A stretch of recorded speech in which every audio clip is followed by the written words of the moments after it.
For this example, we're going to be graphing this function, 2 cosine theta plus cosine squared theta, over this interval. So sometimes they will give you an interval, especially if it happens to be, for example, a periodic function, then we only typically need to graph one period. They gave us this domain. That first answer is easy, right? Intercepts and asymptotes. Okay, like asymptotes, we don't have any, obviously.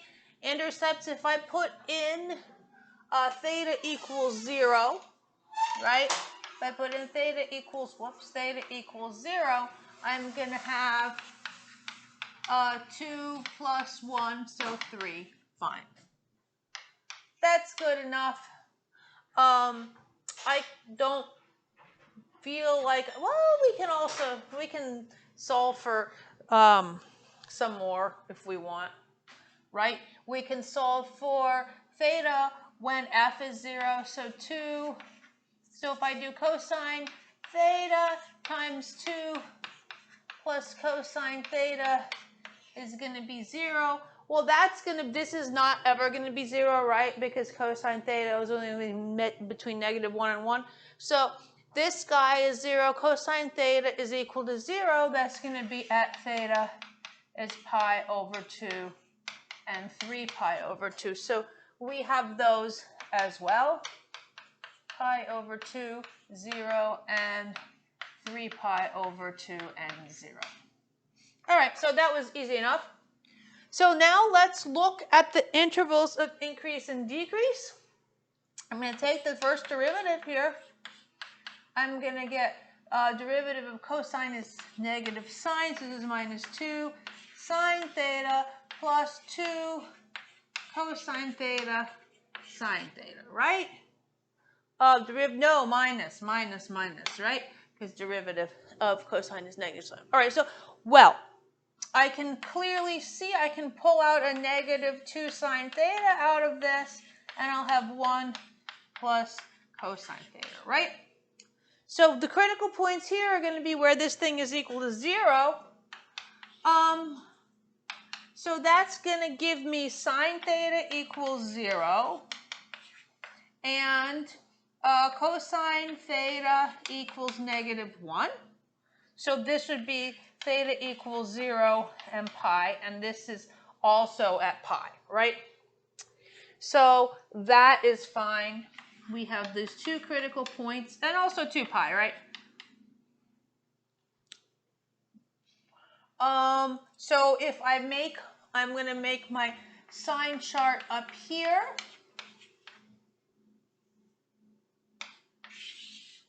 I don't need arrows, right? Because I've got 0, 2 pi, and pi.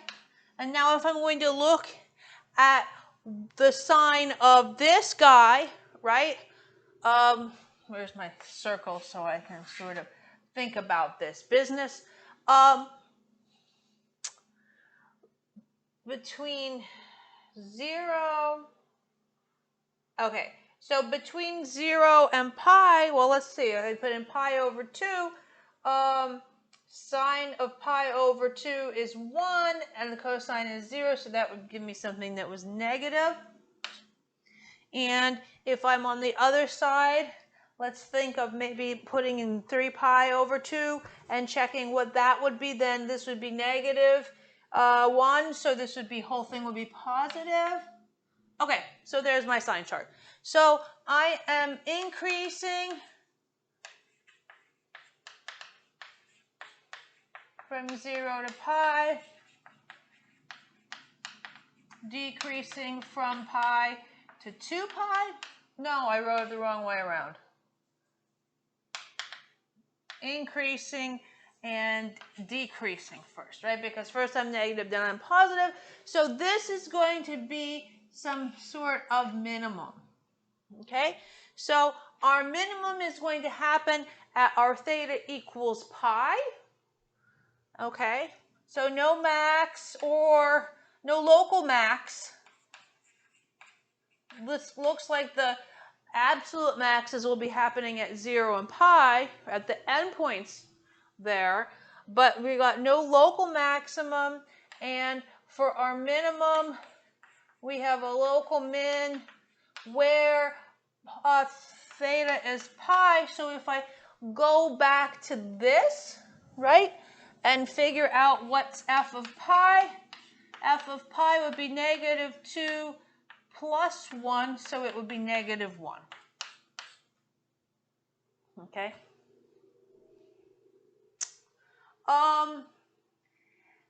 Technically, honestly, you can see what's going to happen here. If I were to extend this, right, because these are both critical points, if I were to extend this, it would be the same. It would be plus and then minus and minus and plus. So these are actually probably, if I was to, not probably, definitely, those would actually be maximums.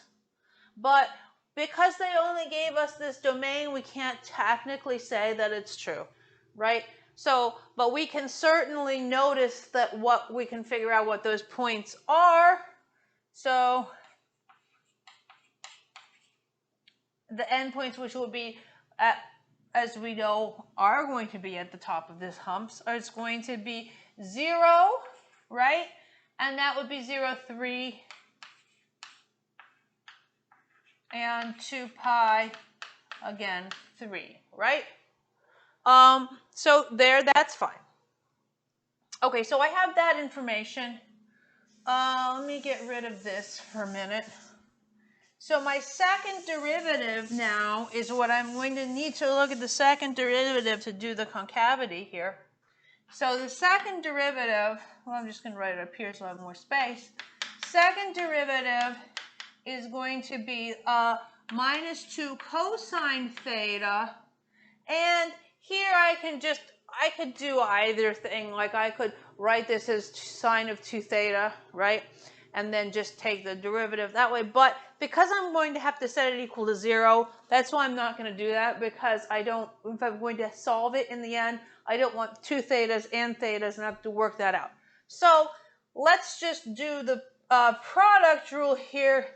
It would be derivative of, derivative of sine is cosine, so this would be this, and then derivative of cosine would be negative sine, so plus 2 sine squared theta. Okay. Get that? That is that. All right, so now I have this thing. So I need to let that equal 0. Okay, so I can get rid of the 2's here for a second, but I have to do a little bit of work here, because what I have is minus cosine theta minus cosine squared theta plus sine squared theta equals 0. And so I have to solve this trigonometric equation for where that's equal to 0 so I can figure out the concavity. Now, if you guys don't remember these, it might be good to just go back and look in like your pre-calc book and stuff, how to solve this kind of thing. This is going to be, we're going to make it into a quadratic, right? Because we've got cosine squared and we've got cosine. We got to get rid of, we have to have all the same one if I'm going to make it into a quadratic.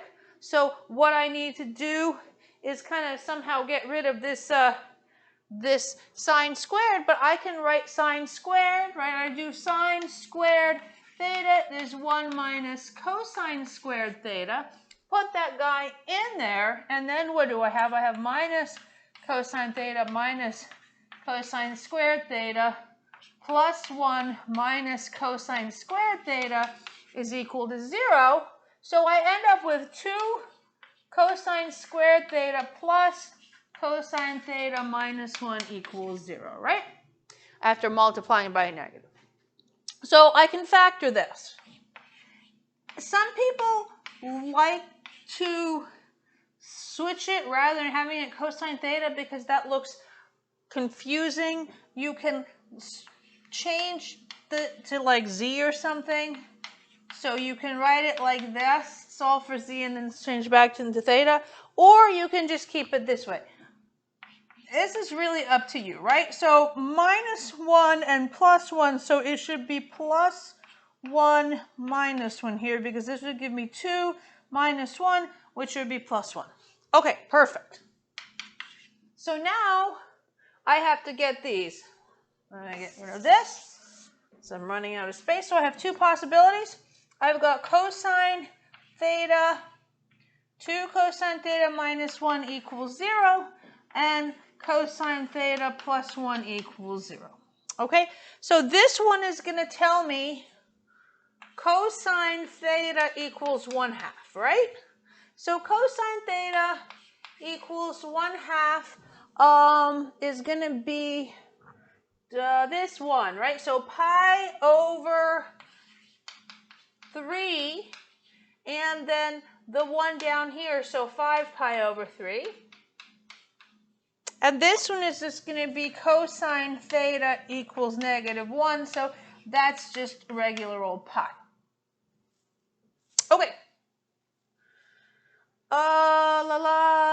I want to make sure I don't... okay. I'm going to just rewrite this over here for a second. It was -2 cosine squared theta plus 2 sine squared theta, right? So that was actually, so it's this minus that plus that is what we had for our second derivative. So here's my second derivative sign chart. So I've got the pi, but I've also got a pi over 3 and a 5 pi over 3. Sure. Okay, so I have to figure out what's going on here. Notice, by the way, that 0 and 2 pi do not give me 0 here, right? They're just the endpoints, okay? So if I'm just sticking in some numbers to figure out the sign now. So if I do 0, it would be negative, negative. So there's going to be negative here. And if I do, there's going to be negative here. And then here, so let's say if I do pi over 2, it's going to be 0, 0 plus, so this will be plus. If I do 3 pi over 2, I'm going to have 0, 0, and then again the plus because it's sine squared. So the concavity does not change at pi. That's fine. And then the last one is then going to be a minus. Yep, okay. So there we have it. Okay, so now I'm going to use this, oh, here, I have to write it down. So I've got concave down from 0 to pi over 3 and 5 pi over 3 to 2 pi.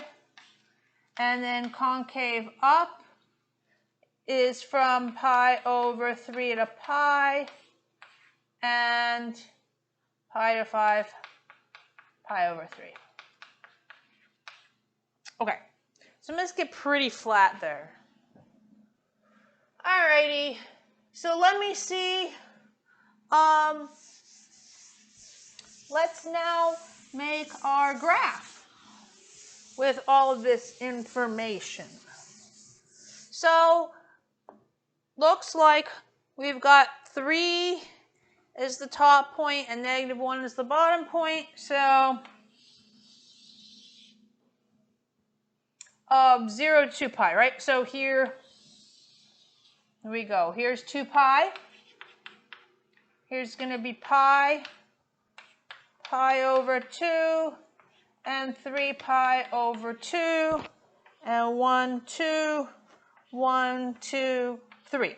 Okay, so the points I know already, 0, 3, right? That's here.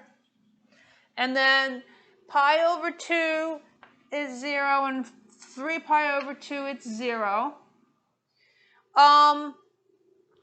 I have a minimum at -1 here, pi and -1. And then actually at the endpoint, it's also going to be here back up to 3, right? So now where does the concavity change? I want to put those on there too. So I don't really I forgot to put all the points of inflection were. See? So my points of inflection are going to be at pi over 3 and 5 pi over 3. So I have to figure out what the coordinates are. So this is 2. So times 1/2 times plus 1/4. So 3/4. So I've got pi over 3 and 3/4. And okay, so for 5 pi over 3, the cosine is going to be the same. So it's going to be the same 3/4, right? 5 pi over 3 and 3/4. Okay, so 3/4 would be here, say, and pi over 3 maybe like here. And then 5 pi over 3 maybe like here. So those are my points of inflection.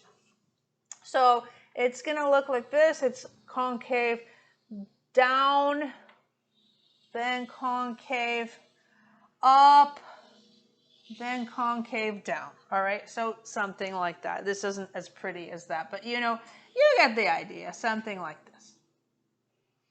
Okay? That was fun, huh?